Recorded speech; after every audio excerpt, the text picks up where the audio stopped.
Okay, now let's go over a rhombus. A rhombus is another type of parallelogram. So in a parallelogram we have that opposite sides are parallel, and also opposite sides are congruent. So this side is congruent to this side, and this side is congruent to this side. But what's special about a parallelogram is that all four sides are congruent. So not only are opposite sides congruent, but all four of them are congruent.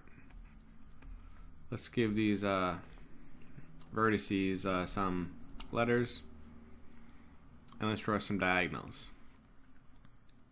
Also in a parallelogram, when we draw our diagonals, the diagonals bisect each other.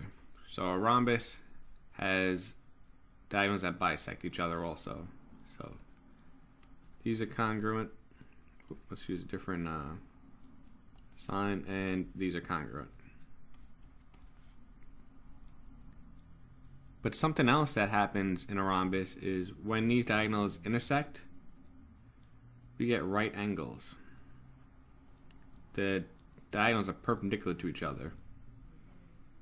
So here we end up with four congruent right triangles.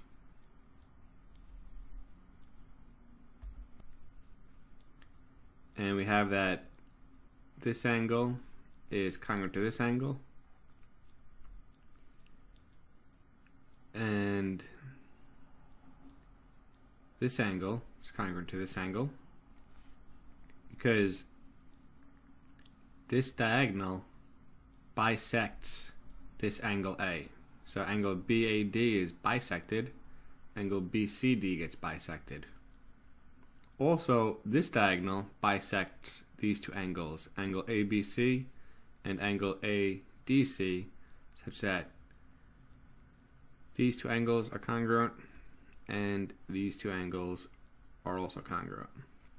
So these four angles, 1, 2, 3, and 4 are congruent, and then these four angles, 5, 6, 7, and 8 are also congruent.